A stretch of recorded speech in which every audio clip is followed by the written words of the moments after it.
y pues vamos a tener la participación del doctor Álvaro Reyes Toski, uno de nuestros anfitriones. Muchas gracias.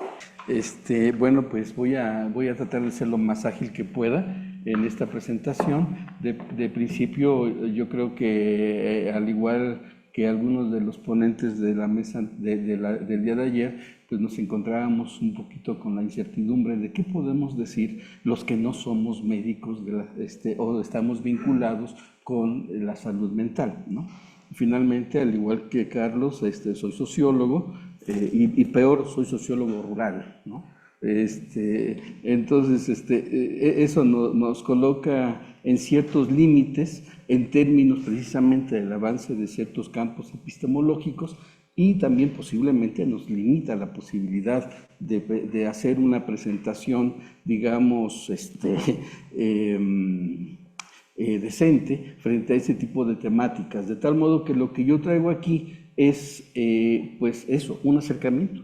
Lo decía muy bien hace rato Isra, es un ensayo, son ensayos, son acercamientos, nos equivocamos, lo rehacemos, lo remolemos y volvemos a presentarlos, ¿no? Entonces, yo quise hablar de estos pactos de resiliencia, porque la verdad, se los confieso abiertamente, es una palabra que a mí me genera, es así, me pongo como gato, ¿no? Erizado cuando escucho la palabra, me genera muchos problemas.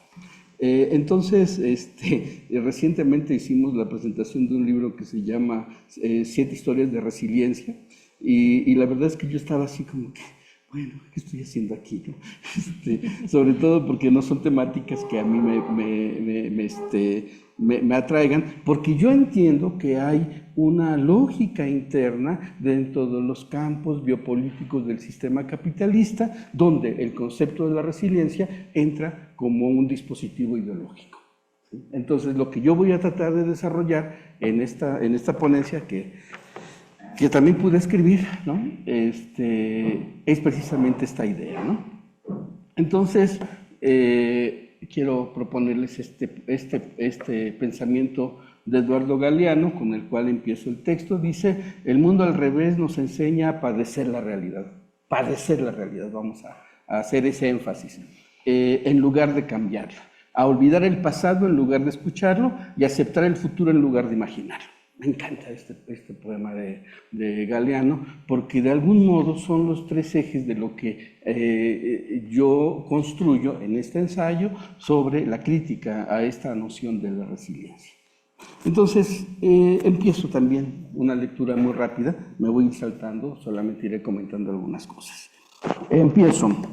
¿No les parece extraño el mundo al revés en el que hoy vivimos? Digo, partiendo de este poema de Galeano.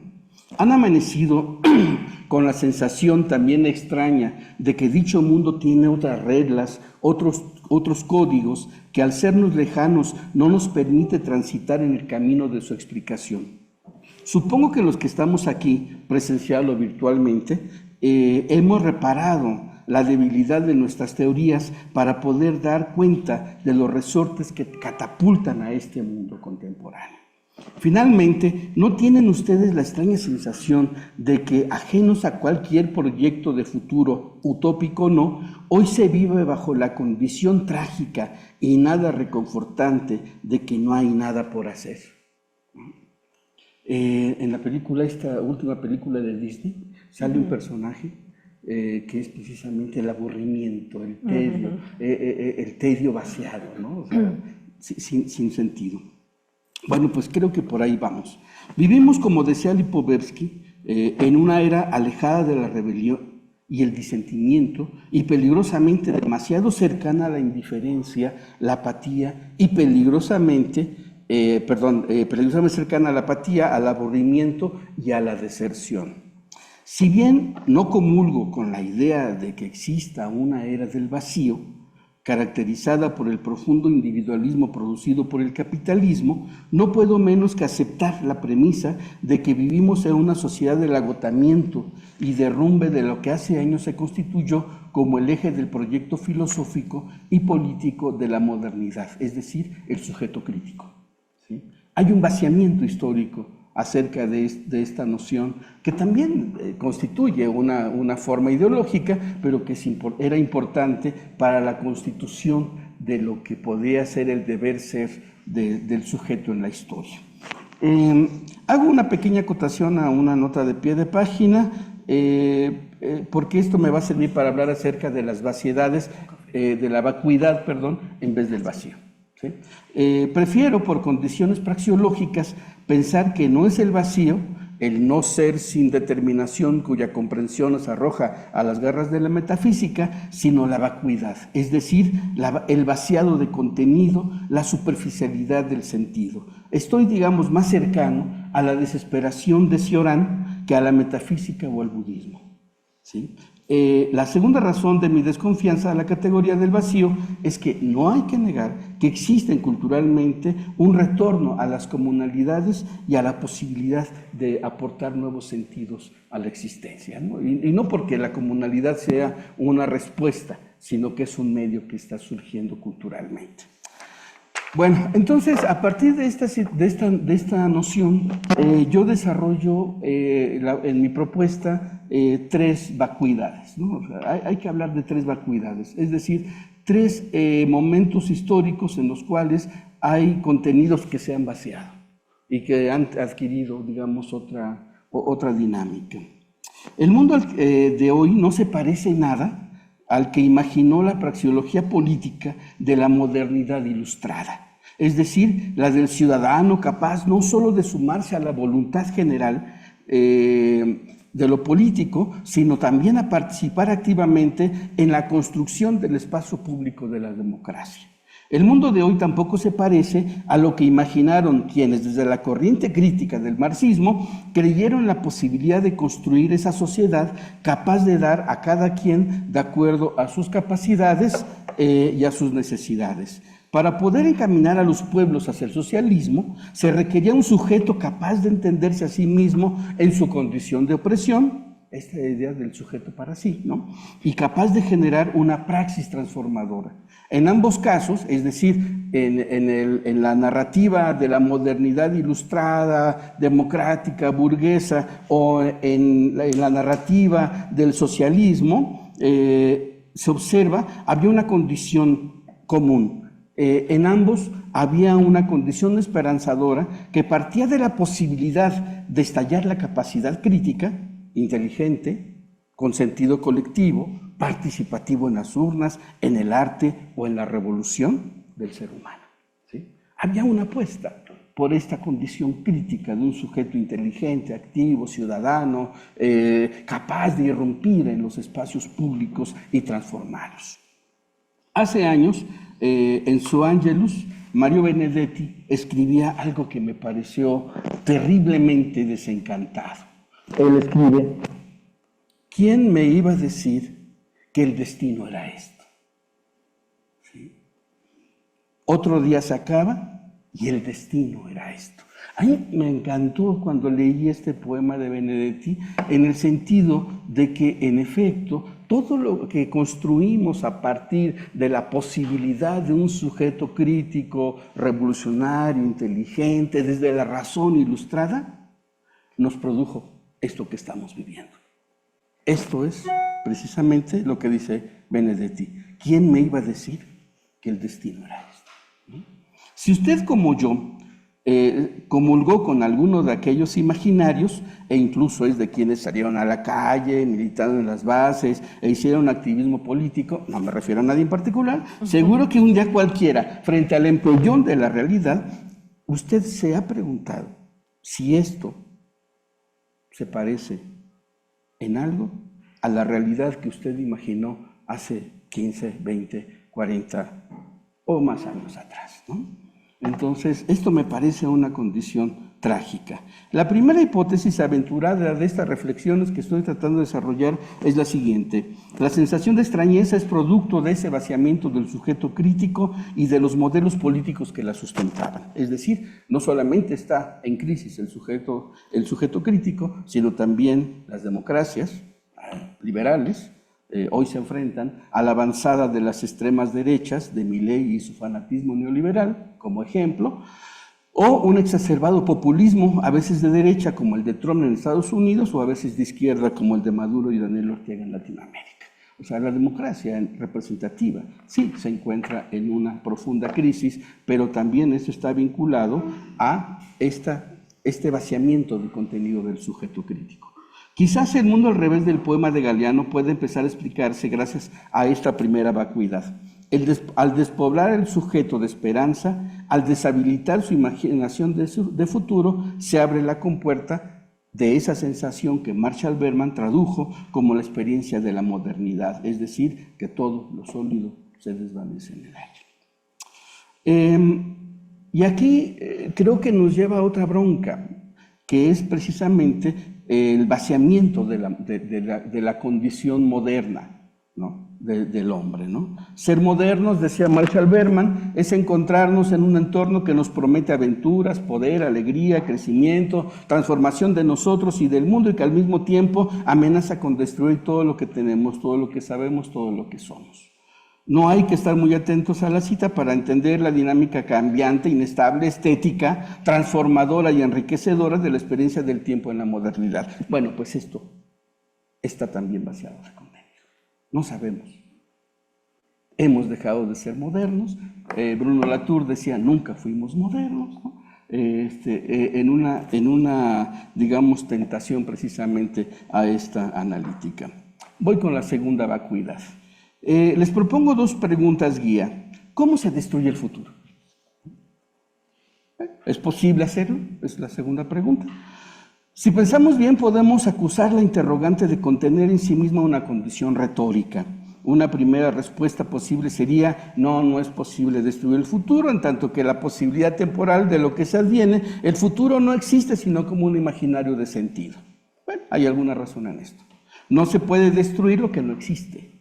Sin embargo, precisamente lo que importa no es en sí la contabilidad del tiempo, sino el punto de referencia desde donde ésta se mide. Y en esto San Agustín era genial. Cuando él le preguntan qué es el tiempo, él dice, mide el tiempo.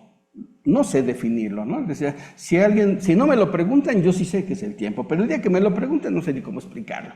Pero lo que sí puede hacer San Agustín es medir el tiempo. Y lo sé, pero dice, mido el tiempo, lo sé, pero ni mido el futuro, que aún no es, ni mido el presente, que ya que no se extiende por ningún espacio, ni mido el pretérito, que ya no existe. ¿Qué es, pues, lo que mido?, decía San Agustín. En ti, alma mía, mido los tiempos, dice. O sea, el tiempo es una condición de la medición de la naturaleza o del alma humana. Bueno, del alma humana en este caso, no naturaleza. Dice, el tiempo y con ello el futuro está sujeto no a la duración terrible de los segundos, horas o años, sino a la dinámica propia del alma humana. Otra cosa que enseñó San Agustín es que el tiempo es igualmente una condición política. Y aquí es donde se suman las dos cosas. Se vive el tiempo presente en un orden político imperfecto, quizás se advierta el advenimiento de otro orden político perfecto. Este es quizá uno de los ejes axiales que permite entender la genealogía de muchas utopías. La enseñanza agustina es interesante. El futuro es, desde esta perspectiva, imaginario político. Y entonces, aquí viene el gran problema. No hay visiones de futuro que no se entrañen en esta condición política. En San Agustín, el Civitas Dei imaginó la construcción de la parusia como el poder universal de la Iglesia. En Comte, el advenimiento de la sociedad técnica. En Marx, la resolución de la lucha de clases y la dictadura del proletariado y con ello el socialismo. Aún en los imaginarios posapocalípticos, los cyborgs aparecen como sistemas de control en el futuro. Entonces, el futuro siempre será político. La segunda vacuidad ya está a la vista entonces. Eliminar el contenido al futuro es en sí misma una condición de biopoder. Entonces, vaciamos de contenido al sujeto y vaciamos de contenido al futuro que éste pudiera imaginar como una posibilidad política. ¿Qué nos queda entonces? Un trágico presente, un trágico transitar por esta búsqueda constante de lo que pudiéramos ser en el tiempo. Quiero detenerme en un momento histórico que tuvo su correlato en el año de 1991. Para quienes ya estábamos en el mundo, muchos de ustedes no, por supuesto, algunos sí. Seguro que enero nos sorprendió, enero del 91 nos sorprendió con la guerra del Golfo Pérsico y diciembre con el decreto disolutorio de la Unión de Repúblicas Socialistas Soviéticas por Boris Yeltsin. Esas dos cosas ocurrieron en diciembre, en enero y en diciembre. Un año después, Francis Fukuyama publicó su controversial libro El fin de la historia y el último hombre. La tesis del asesor de la Casa Blanca, subrayo esto, digo, hay que decirles de dónde viene la idea, ¿no? Era simple. En la derrota del Islam y en la caída del bloque socialista se inauguraba una época en la que se eliminaban de la historia todas las alternativas políticas al occidente capitalista. El entonces presidente norteamericano George Bush, padre por supuesto, declaró triunfante que con dichos acontecimientos nacía un nuevo orden mundial. La soberbia del régimen de Bush y sus ideólogos partieron de un principio de bisturí político. El fin de la historia es precisamente el agotamiento político, no de la democracia, sino de la extensión imaginaria de los regímenes de mercado como nuevos agentes del control del tiempo y del futuro. La década de los años 90 del siglo pasado son sintomáticos por muchas razones. Primero, porque marcaron la consolidación esperada de los regímenes de mercado. Segundo, porque en este periodo se planteó férreamente la noción de que el Estado debería reducirse solo a su mínima expresión política y administrativa. Tercero, porque fue una década de reacomodos geopolíticos a partir de las grandes rupturas del mercado mundial. Y cuarto, como aseguró Alessandro Bonanno, constituyó la hegemonía de las corporaciones transnacionales, quienes fueron las más interesadas en la política de la apertura comercial, la reducción de los aranceles, las legislaciones propias del extractivismo y sobre todo al control de los regímenes de control de trabajo internacional. Y también tendría que decir algo acerca de los 90, que está vinculado con esto. Fue la década del nacimiento, o más bien de la consolidación de esta trama editorial de los libros de autoayuda y autosuperación.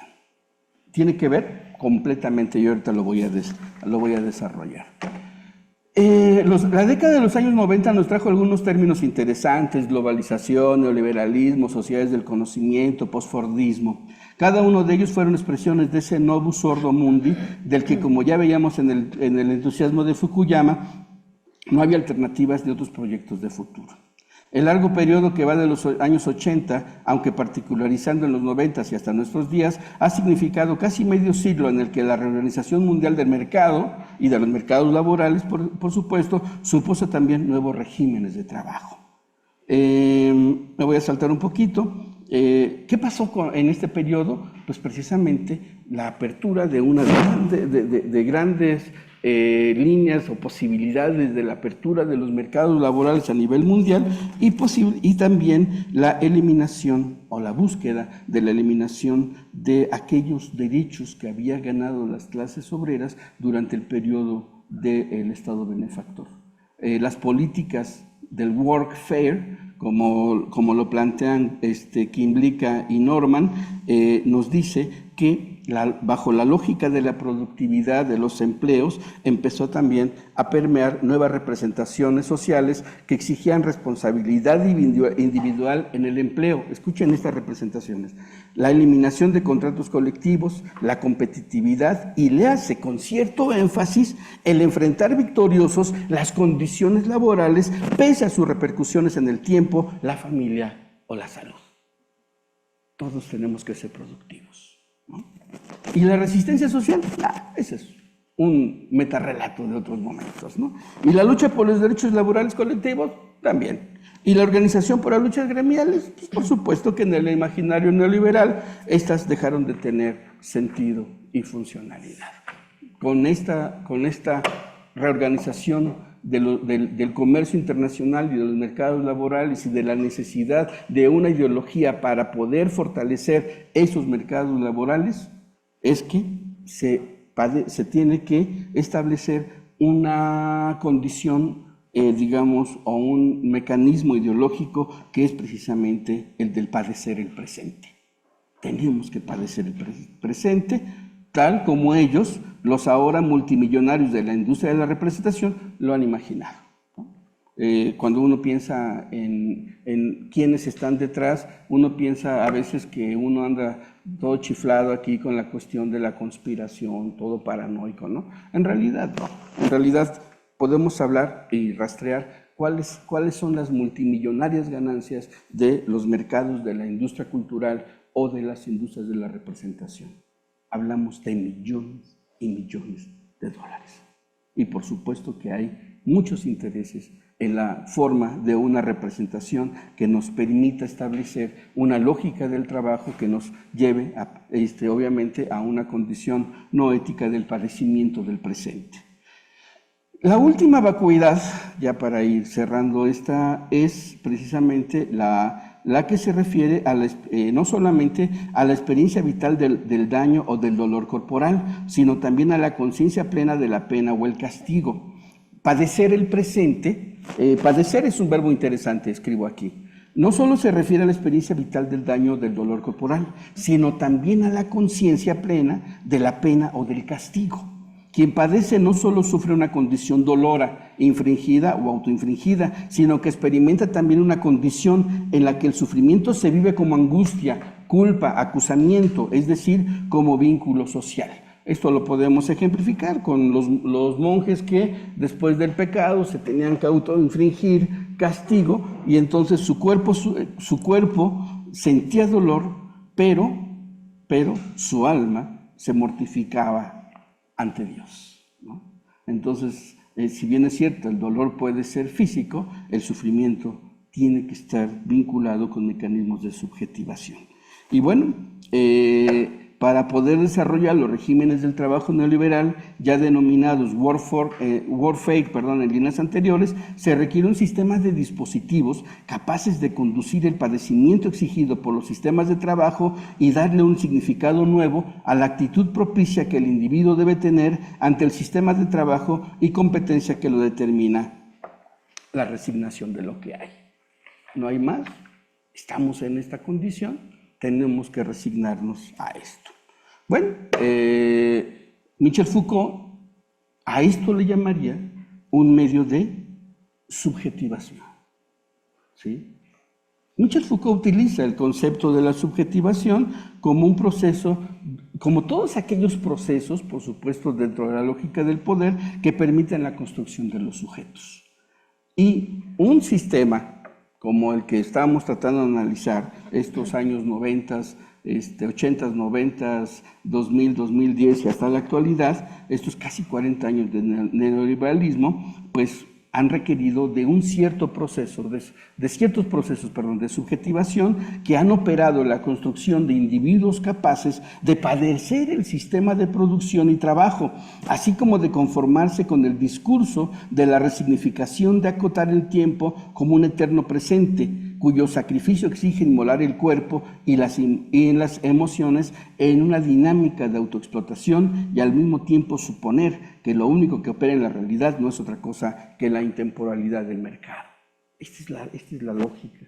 Bueno, pues para poder, digamos, fortalecer y operar este dispositivo, tendríamos nosotros que decir que para eso aparece el concepto y la práctica de la denominada resiliencia.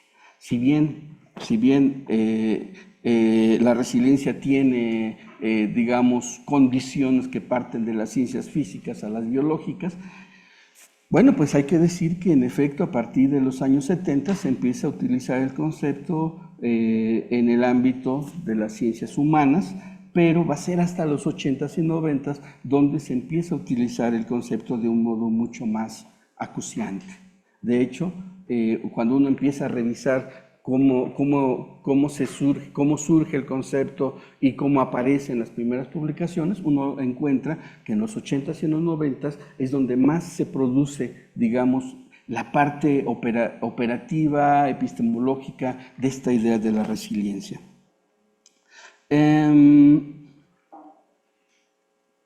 Sin embargo, la resiliencia es un dispositivo ideológico que regula las condiciones del padecer y del sufrir dentro de los medios de trabajo neoliberal. ya Byung-Chul Han ha señalado que el gran triunfo del capitalismo contemporáneo es que ha creado un sujeto consciente y voluntariamente encerrado en un sistema muy eficiente que explota su libertad y hace de él un nuevo esclavo funcional en el que el rendimiento continuo se ha convertido en la piedra de toque a partir de la cual se configura su actividad. La piedra de toque de esta propuesta es realmente una condición de la tercera vacuidad que venimos desarrollando, el vaciamiento del significado de la condición de trabajo y el desdibujamiento del poder. El resiliente es optimista por principio, tiende a leer los acontecimientos negativos como circunscritos y en todo caso como una oportunidad de mejora, sigue pensando que es capaz de controlar y gobernar su vida y no ve ninguna derrota, por más estruendosa que ésta sea, que le suscite la voluntad de luchar para cambiar el orden de cosas. Y bueno, voy a empezar a terminar, haciendo el comentario de dos libros que son fundamentales para entender los 90s, dentro de esta lógica de cómo ha ido construyendo una cierta espiritualidad de mercado en el mundo y cómo la resiliencia entra dentro de estos discursos de esa espiritualidad de mercado. El primero de ellos es un libro que se llama Los felices 90, las semillas de la destrucción, de Joseph Stiglitz. Si bien Stiglitz no le entra por el mundo de la ideología, sí, digamos, va colocando el desarrollo de esto de que llamamos mucho tiempo globalización y va precisamente explicando cómo la nueva economía de la productividad y de la competitividad de las economías globales se reorganiza a partir de los mercados internacionales de trabajo y la necesaria construcción de una ideología de mercado. Pero quien desarrolla realmente estas ideologías del mercado es Eva Illouz, que empieza a descifrar de esta ideología de mercado algo que denomina como la salvación del alma moderna, terapia, emociones y la cultura de la autoayuda. Eva Illouz, como buena socióloga, empieza a revisar precisamente esto que estamos hablando. En un libro que se llama La Japicracia, ella empieza a documentar los aspectos de las culturas terapéuticas de mercado y también empieza a encontrar una nueva estructura cultural capaz de convencernos como acto de subjetivación que la raíz de la pobreza y la riqueza, del éxito o el fracaso, la salud y la enfermedad se encuentran en la dimensión del alma humana y particularmente en el convencimiento de que somos los individuos y no el sistema los que somos culpables de la misma. Decía Nietzsche hace muchos años que lo que caracteriza al cristianismo y lo que caracteriza su triunfo como una religión universal es precisamente el dispositivo de la culpa. Curiosamente, los nuevos sistemas de producción y básicamente la organización del modelo de acumulación de capital que se empieza a generar a partir de los 90 parte del mismo principio, ¿sí? La culpa como una condición de supervivencia y una condición de salvación. Claro que la salvación del alma moderna, a diferencia de los principios del cristianismo que imperan una ética del amor y de la corresponsabilidad con el prójimo, aquí sucede precisamente lo contrario. Ante el voraz mercado del trabajo y la desaparición esperanzada del futuro, el ser humano se encuentra sumergido en una especie de exigencias ya culturales. Ser individualista, sincero consigo mismo, determinado, resiliente, automotivado e inteligente emocionalmente. Aquí el sujeto sueña que se salva. Bien, termino aquí solamente con una cita de un autor que se llama Daniel Fusaro, que dice así: el homo resiliens, es decir, el que ha firmado pactos resignados con el sistema, es quien ha aceptado ya que no hay otros modos de posibilidad que el de una realidad económica que le exige su sacrificio.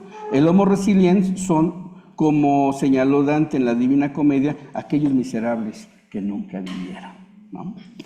Que se conformaron con el discurso operante, que se resignaron con lo que hay que domesticaron su fuerza y los que domesticaron su fuerza subversiva. En resumen, la resiliencia se ha convertido en un imperativo ideológico capaz de definir la trágica soledad del individuo frente a las fuerzas del mercado, sus modos de supervivir, de gestionar su dolor y su enfermedad dentro de los cánones productivos y de adecuarlos al orden de las cosas.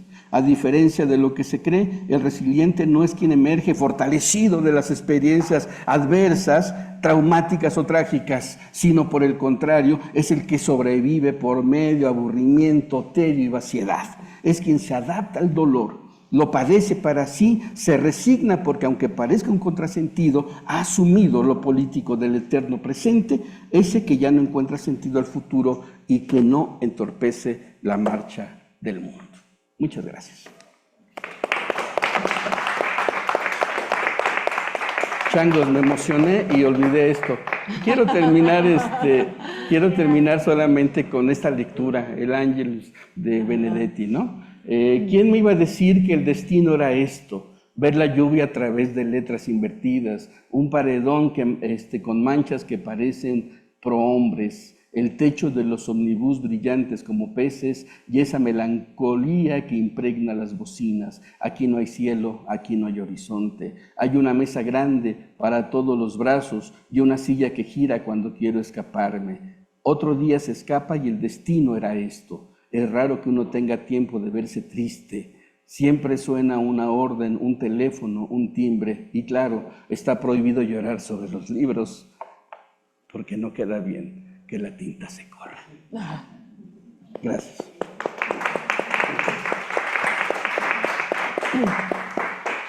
Muchas gracias, doctor Dosky. Yo creo que muy buena provocación. Gracias. Así que